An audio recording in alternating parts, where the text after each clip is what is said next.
Hi, it's Erin, and I want to talk about vibrational medicine, specifically the frequencies of vibrations of plants, crystals, minerals, gems, and animals, even. And plants could be flowers, trees, roots, different herbs, bushes, literally anything.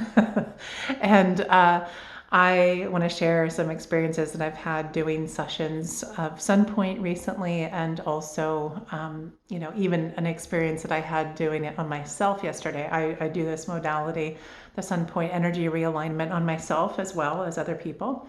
And this is something that I have been practicing for about 5 years. It's a form of energy work where I'm connecting with people and sort of helping boost their Shakti or soul's intelligence to create balance and clear and align and strengthen and empower any aspect of their energy systems, their physical body, their mind, their emotions, anything. And whatever happens during the session, it's totally spontaneous, and I sort of tune into what's going on with them, and I can see and feel it. It's not even necessarily that I'm doing anything, but I'm just sort of seeing and supporting and holding space for this transformation to happen. And something anyone can do, actually. It's a very natural modality. It's very simple. It's beautiful. It also helps enliven and strengthen your own gifts and abilities. And for me, it's a little bit different for everybody. I'm clairaudient and I'm clairsentient. So I mostly hear and feel things and sometimes see as well. And when I started doing Sunpoint, this thing started happening where I would immediately get told like what kind of crystal or which frequency to use in a person in a certain area at a certain time, or like what for me to use for myself, or even in the room or the space around me. And sometimes I can have the physical crystal, like for example, when I started doing this work, as soon as I sat down and like really started diving into it, the first thing that came through was put black tourmaline in every corner of the room that you're working in. So I bought black tourmaline and I did that. Now, even in this, the last few sessions that I've done, so like really recently, I had, for example, yesterday a session I was working on somebody, and I could feel, this was a remote, distant session. I could feel this blockage or pain at the base of their back, like the lower back. And this like pain was there. There was a lot of congested energy in the sacral chakra, and it shot up into the heart. There was also a feeling of there was pain and lack of ability to receive love, and like giving so much and putting so much attention and energy outwards. And this pain was sort of going back and forth, and I immediately just saw and heard to use hibiscus, the energy or essence of hibiscus in that area and in this lower back. And so I did the session, and then afterward I was looking up what hibiscus flower essence is useful for. And it's good for blockages in the sacral chakra and pain in the lower back and blockages in the lower back. So it was very appropriate, absolutely just the exact medicine that was needed at that time. And this is how it works, every time. There's just something specific that is needed. Another example, a week or so ago, I was doing a guided meditation, and I feel the same things happening, and the guided meditation is very much based on who's participating at that time.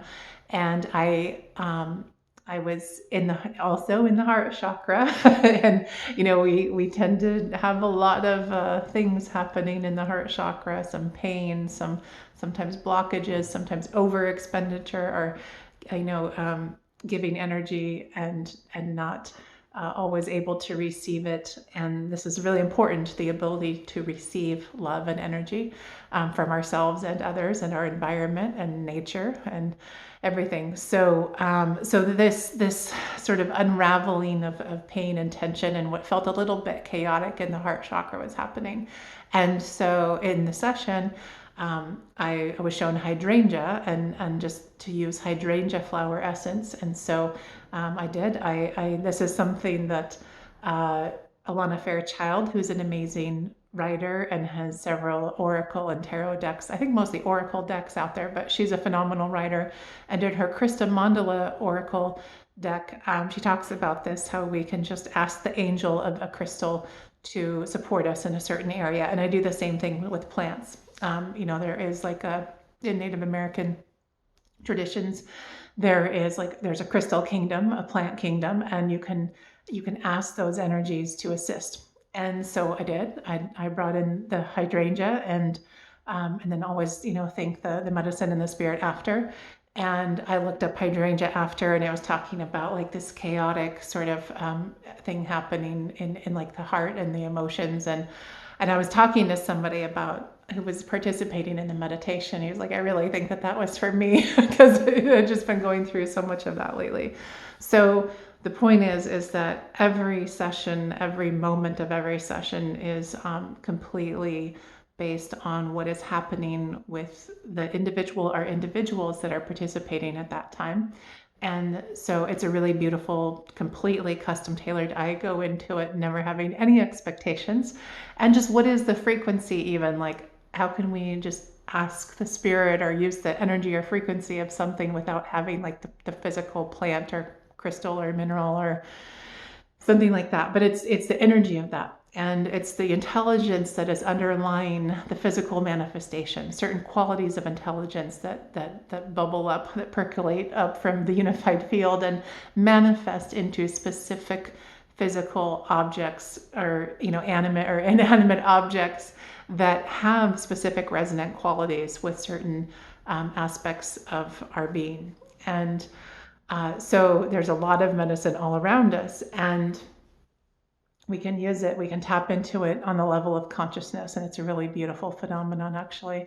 And this was something that even using this for me, was kind of a surprise when it started happening, but in some ways, I don't know why it was a surprise. I actually studied vibrational medicine when I was in college.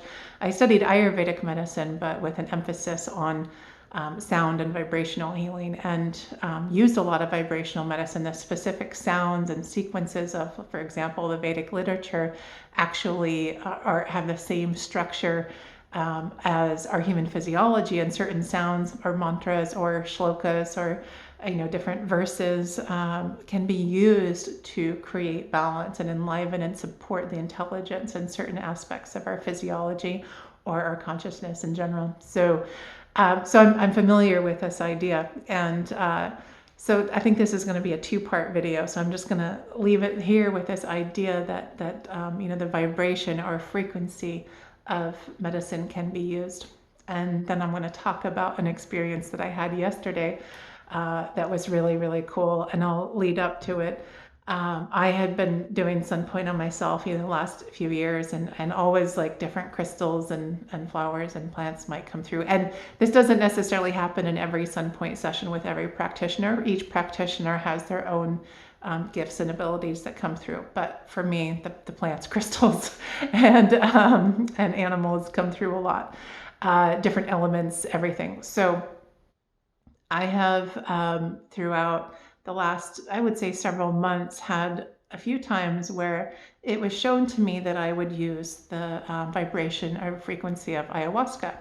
I've never done ayahuasca, so I'm not that familiar. I mean, I've heard some people talk about their experiences, or I know it's very popular, but I actually had not done any type of psychoactive or psychedelic substance in about 27 years.